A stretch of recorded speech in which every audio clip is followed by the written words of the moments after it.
जैसा कि आप जानते हैं, इन दिनों भारत सरकार द्वारा देश के असंगठित क्षेत्र के कामगारों एवं मजदूर भाइयों को विभिन्न सरकारी योजनाओं का लाभ देने के लिए इन श्रमिकों के ई श्रम कार्ड बनाए जा रहे हैं।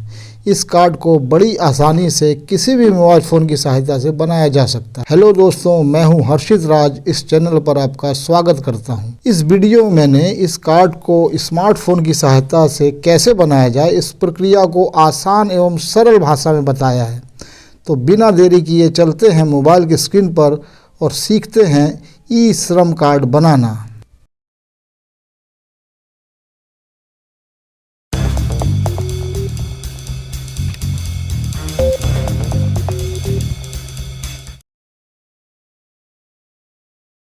सबसे पहले गूगल क्रोम या अन्य कोई ब्राउज़र ओपन करके टाइप कीजिए ई श्रम। सबसे ऊपर जो लिंक आ रहा है ई श्रम होम पर क्लिक कीजिए। अब आपके सामने ई श्रम की ऑफिशियल वेबसाइट ओपन हो जाएगी। रजिस्टर ऑन ई श्रम पर क्लिक कीजिए। अब आपके सामने सेल्फ रजिस्ट्रेशन का पेज ओपन होगा। थोड़ा नीचे आइए, यहाँ पर आपको अपना मोबाइल नंबर डालना है। ध्यान रहे वही मोबाइल नंबर डालना है जो आधार से लिंक हो। मोबाइल नंबर डालने के बाद थोड़ा नीचे आइए, नीचे आपको कैप्चा शो हो रहा है, इस कैप्चा को फिल कीजिए। फिर थोड़ा सा नीचे आइए, आपके सामने दो विकल्प नज़र आएंगे। दोनों विकल्प पर आपको नो कर देना है। नो करके गेट ओटीपी पर क्लिक कर दीजिए। अब आपके मोबाइल पर एक ओटीपी प्राप्त होगा। इस ओटीपी को यहाँ फिल कर दीजिए। फिल करने के उपरांत सबमिट पर क्लिक कर दीजिए। अब आपके सामने जो पेज ओपन होगा, यहाँ आपको अपना 12 अंकों का आधार नंबर इंटर करना है। ध्यान रहे बड़ी सावधानी के साथ सही आधार नंबर इंटर कीजिए। इंटर करने के बाद थोड़ा सा नीचे आइए, आई एग्री पर क्लिक कीजिए और सबमिट कर दीजिए। उसके बाद जो पेज खुलेगा, यहाँ आपको अपना जो मोबाइल पर ओटीपी प्राप्त होगा उसे इंटर कर देना है। इंटर करने के पश्चात थोड़ा सा नीचे आइए और वेरीफाई पर क्लिक कर दीजिए।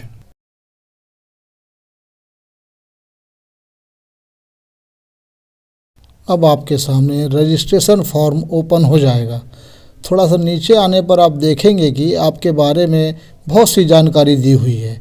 यदि आपको लगता है कि सही है तो आई एग्री पर क्लिक कीजिए एंड सेव एंड कंटिन्यू कर दीजिए। अब जो पेज ओपन होगा, इसमें आपको अपना पर्सनल इन्फॉर्मेशन भरना है। सबसे पहले मोबाइल नंबर ऑलरेडी इंटर होगा, तो आप ईमेल दर्ज कीजिए। अपना सही ईमेल दर्ज कीजिए। ईमेल दर्ज करने के पश्चात आपको अपना मैरिटल स्टेटस अंकित करना है। वैवाहिक स्थिति, यदि आप मैरिड हैं तो लिखिए मैरिड, अन्यथा अनमैरिड सेलेक्ट कीजिए। मैरिटल स्टेटस सेलेक्ट करने के पश्चात फिर आपको अपना फादर नेम इंटर करना है। फादर नेम इंटर कीजिए। ब्लड ग्रुप इंटर कीजिए। ब्लड ग्रुप यदि जानते हैं तो ठीक है, नहीं जानते हैं तो छोड़ दीजिए। उसके पश्चात आपको फिर अपना नॉमिनी के बारे में विवरण भरना है। सबसे पहले नॉमिनी का नाम, जिसे भी आप नॉमिनी बनाना चाहें उनका नाम दर्ज कीजिए। उसके पश्चात नॉमिनी का डेट ऑफ बर्थ सेलेक्ट करके अपना फिल कर दीजिए। उसके पश्चात जेंडर, मेल या फीमेल जो भी हो, जेंडर सेलेक्ट करके सेव एंड कंटिन्यू पर क्लिक कर दीजिए। अब जो पेज आपके सामने आएगा उसमें आपको अपना एड्रेस फिल करना है। सबसे पहले स्टेट सेलेक्ट कीजिए।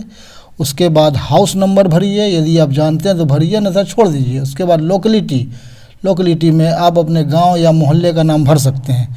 उसके बाद पुनः वर्तमान स्टेट सेलेक्ट कीजिए, डिस्ट्रिक्ट सेलेक्ट कीजिए, सब डिवीज़न या तहसील सेलेक्ट कीजिए, पिन नंबर फिल कीजिए। उसके पश्चात वर्तमान एड्रेस पे आप कितने वर्षों से रह रहे हैं सेलेक्ट कर लीजिए।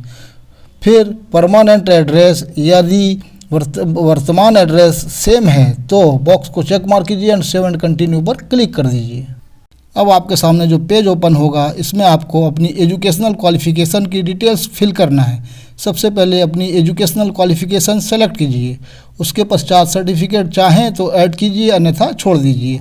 अब मंथली इनकम स्लैब में से अपना मंथली इनकम सेलेक्ट कर लीजिए। इसमें भी सर्टिफिकेट चाहें तो ऐड कीजिए, अन्यथा यूँ ही छोड़ दीजिए और सेव एंड कंटिन्यू पर क्लिक कर दीजिए। अब जो पेज ओपन होगा इसमें आपको अपनी ऑक्यूपेशन एंड स्किल्स की डिटेल्स फिल करनी है। सबसे पहले प्राइमरी ऑक्यूपेशन सेलेक्ट कीजिए, वर्किंग एक्सपीरियंस सेलेक्ट कीजिए, सेकेंडरी ऑक्यूपेशन चाहे तो भरें अन्यथा यूँ छोड़ दें, ऑक्यूपेशन सर्टिफिकेट कोई ज़रूरत नहीं है। उसके पश्चात how did you occupy skills में 2 ऑप्शन होंगे जो आपसे संबंधित है, फिल कीजिए। उसके पश्चात नीचे दिए गए दोनों ऑप्शन कोई ज़रूरी नहीं है, अतः सेव एंड कंटिन्यू पर क्लिक कर दीजिए। नेक्स्ट पेज में आपको अपनी बैंक की डिटेल्स फिल करनी है। सबसे पहले बैंक अकाउंट नंबर, सावधानी से सही बैंक अकाउंट नंबर भरिए। उसके नीचे आइए, दूसरा ऑप्शन है कन्फर्म बैंक अकाउंट नंबर, इसमें पुनः वही अकाउंट नंबर फिल कीजिए। अब आपको अकाउंट होल्डर का नाम सही भरना है, बैंक खाता किस नाम से है उस नाम को सही फिल कर दीजिए। उसके बाद आपको IFSC कोड भरना है, यदि जानते हैं तो भरिए या फिर आप चाहें तो सर्च भी कर सकते हैं। सर्च करके अपना सही IFSC कोड भर दीजिए। उसके पश्चात नीचे के दोनों option bank name and branch name, ये कोई ज़रूरी नहीं है, चाहे तो भर सकते हैं अन्यथा यूँ ही छोड़ दीजिए। इतना सब भरने के बाद नीचे आइए और सेव एंड कंटिन्यू पर क्लिक कर दीजिए। अभी तक आपने जो भी डिटेल्स फिल किया है अगले पेज पर सारी डिटेल्स आपके सामने आ जाएगी। स्क्रॉल करके एक बार सारी डिटेल्स पढ़ लीजिए, बॉक्स को चेक मार्क कीजिए और सबमिट पर क्लिक कर दीजिए। अब आपका श्रम कार्ड बनकर तैयार है। डाउनलोड UN कार्ड पर क्लिक कीजिए और कार्ड को डाउनलोड कर लीजिए। दोस्तों, कैसा लगा मेरा ये प्रयास? अगर आपको इस वीडियो से कुछ सीखने मिला है तो चैनल को सब्सक्राइब करना ना भूलें, और अगर आपको कोई शिकायत या सुझाव है तो आप मुझसे ट्विटर या इंस्टाग्राम पर संपर्क कर सकते हैं। तो मिलते हैं अपनी अगली वीडियो के साथ। धन्यवाद।